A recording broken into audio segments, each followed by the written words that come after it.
What's up, guys? Welcome to Ajax Reviews. Today we're reviewing The Ice Cream Man.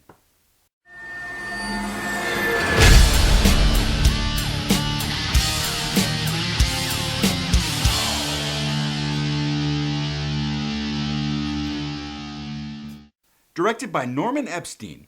After being released from their Wishing Well Sanatorium, all Gregory wanted to do was make the children happy. So he reopens the old ice cream factory, and all the unappreciative brats are reprocessed into the flavor of the day. So this movie starts off with a black and white opening. We see the old ice cream man, the ice cream king, Butch Brickle, being shot and killed in a drive-by by guys that look like mafia members? Okay, whatever. So now we fast forward to present day. Neighborhood kids are really excited and ecstatic to have a brand new ice cream man, except he seems a little bit off.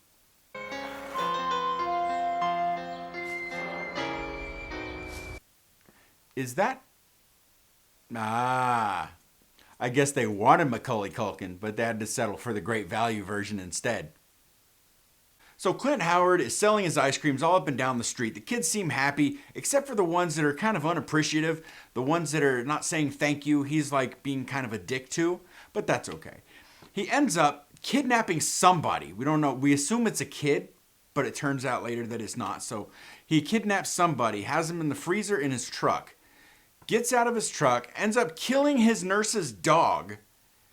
She questions him, asks if he's seen the dog. He's like, I have no idea where the dog is. You know, I'm sure he'll turn up. And then he has a dream that he's back in the sanitarium and he's dreaming about his nurse and a clown. And he wakes up on the ground in the front yard surrounded by plastic daisies. So the next day, the cops are questioning everybody, and they question Clint Howard about the missing kid. Apparently, he doesn't like adults very well because he serves one of the officers an ice cream consisting of eyeballs, rat crap, and some other delicious morsels, and sells it to him for $2. So we also meet this super hot mom. I guess she's a mom. She's like this hot lady that comes up, and she's like, come to my house, give me a special delivery and all this bullshit. We see her again later. So the kids end up going home, and Heather goes to her house, and she finds her mom frothing at the mouth. Her dad is a pastor, so maybe he was performing an exorcism on her. I don't know, but she was speaking in tongues. Or maybe they just had a sexual experience and she hadn't spat yet. They don't really explain it. So Clint Howard's doing this goofy, creepy-ass dance in the middle of a parking lot. He gets caught by Great Value Macaulay. Tuna sees Clint take Macaulay, and he ends up finding the other kid that was missing from the day before. So Clint follows Tuna home. Tuna's dad sees him like, what the fuck is the ice cream man doing out here? Clint drives away. He finds Tuna the next day at a store, starts stalking him, chasing him around the fucking store. Now, one thing I noticed during this scene is, do all the fucking characters in this movie wear Converse? Because so far I've seen white Converse, black Converse, and red Converse. Is Converse getting paid? Did they endorse this movie? Like, what the fuck? Why is everybody wearing the same goddamn shoe? All right, so this part's pretty fucking funny. For any of the kids of the 80s, you'll notice this guy that is the store manager. That is Doug Llewellyn from The People's Court. Now, right here, he makes a joke towards the mom. By the way, you're not going to take us to court, are you? Like, I thought that was some funny shit because that was his thing at the end of The People's Court. Don't take the law into your own hands. You take them to court. So I laughed my ass off at that. I just figured I'd throw that in there. So the police serve Clint Howard with a search warrant. They're looking for Great Value Macaulay Culkin. So they go inside of his ice cream factory and they just demolish the place. They tip over vats of ice cream and shit. He's about to cry. They're like, oh, sorry, we didn't find anything. He's like, are you sorry you didn't find anything? Or are you sorry for, fucking up my shit? And they're just like, yeah, whatever, and they leave. Well, joke's on them because Macaulay was actually there. So he pulls Macaulay out and starts like being nice to him and shit, gets him some ice cream off the floor and gives him some ice cream. So later on in the night, the three kids, Tuna, Heather, and the other kid, I don't remember his fucking name, they follow Clint Howard, Gregory, to the cemetery where they think that he's got like Macaulay's body in a box and is going to bury him. Turns out he takes the bag off of the box and it's just a bunch of ice cream cones. So he's throwing an ice cream party for a dead guy, the ice cream king, the Butch Brickle guy. He's throwing a fucking, like a party for him, and he starts hearing all these voices, and he's like yelling at these voices, like, you keep it down, you're being too quiet. And so the kids are like, what the fuck is he doing? So they go over to investigate. They find all the ice cream cones, and they're like, yeah, we're confused. We don't know what the hell's going on here. So Heather gets inside the back of the truck and starts taking pictures of what appears to be blood, hoping to get something on Gregory. So the next day, one of the older brothers realized that the kids used his camera to take the pictures of the inside of the truck. He's like, you're using my camera. Where's the fucking film? Where's the fucking film? Because what's on that roll of film is actually pictures of the older brother fucking his girlfriend. Yeah, funny shit. So Clint Howard rolls over to the hot lady's house and finds Tuna's dad cheating on his wife, kills Tuna's dad with a fucking waffle maker, hot waffle maker, takes his head, puts it on a fucking gigantic waffle cone, walks inside the fucking hot chick's house where she's like, oh, you came to see me. She turns around, sees the dude's fucking head is on a goddamn ice cream cone. She screams and he fucking stabs her. So she's dead. So back at the ice cream factory, Clint is teaching Macaulay how to make ice cream in this big giant mixer. So as Macaulay's stirring the shit in the mixer, he goes over to another vat that obviously contains human parts. And he's sifting through it, and he pulls it out, and all the liquid drains out, and all that's left in the sifter is the hot lady's earrings and her diaphragm.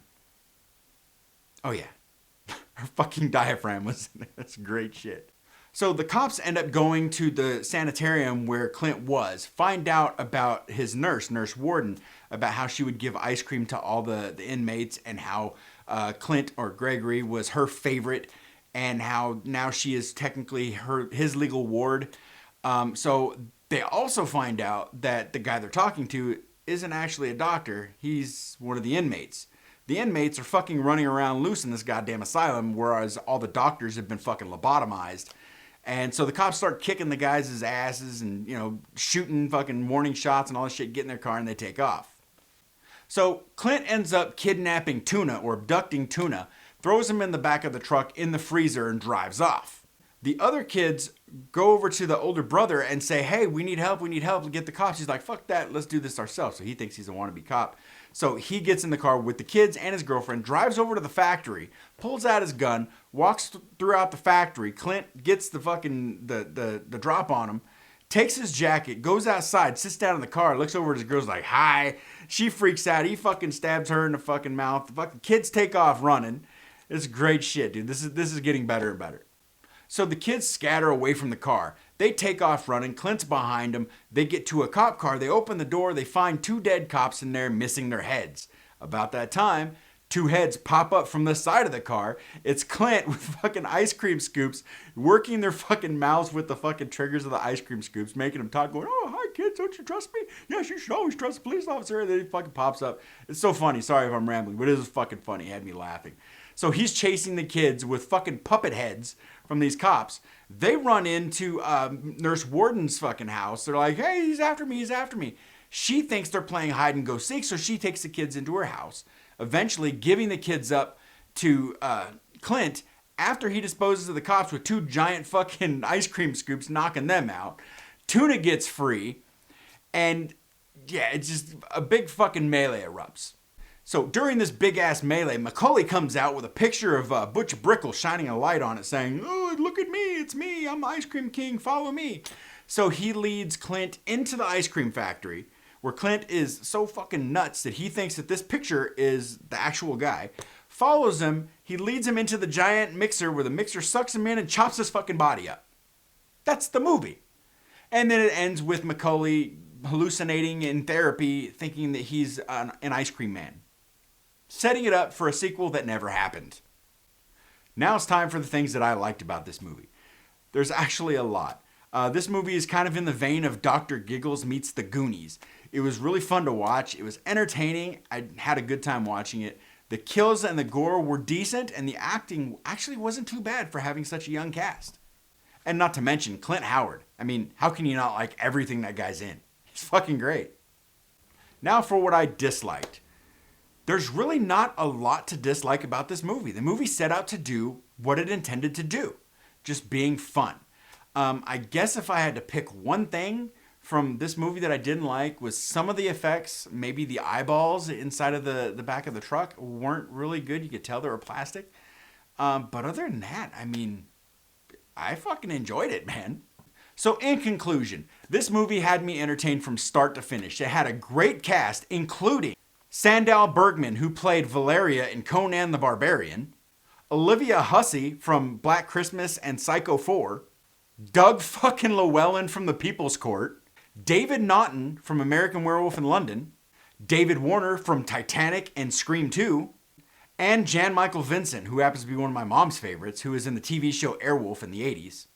And Converse probably got a really good fucking paycheck, being that everybody in the main cast just about wore fucking Converse Chuck Taylors. There were red ones, white ones, and black ones. Like, that's 3 right off the top of my head. Not to mention Clint Howard also fucking wore Converse during the chase scene in the fucking store. So that was 4 cast members all wearing Chuck Taylors during this movie. Like, they either sponsored this movie or they got a hefty fucking paycheck. Would I recommend this movie? Fuck yes, I would. This movie is fun, man. It's like I was watching Dr. Giggles meets The Goonies meets Monster Squad. It's just a fun-ass movie. It's kind of like a kiddie movie, but it's a horror movie at the same time. It's actually pretty fucking cool. I'm going to give this movie, The Ice Cream Man, a 4 out of 5. So that's going to do it for today, guys. Make sure you like, comment, share, and subscribe. I do appreciate it, man. The love that you guys have been showing me has been great. Thank you so much. So until next time, guys, stay smart, stay clean, keep the dream. Don't let the man get you down, because if he does, he might take some ice cream scoops, stick them up there, and work your mouth like a fucking puppet. And you don't want that. Why? Because then he'll make you talk shit. Peace out, guys.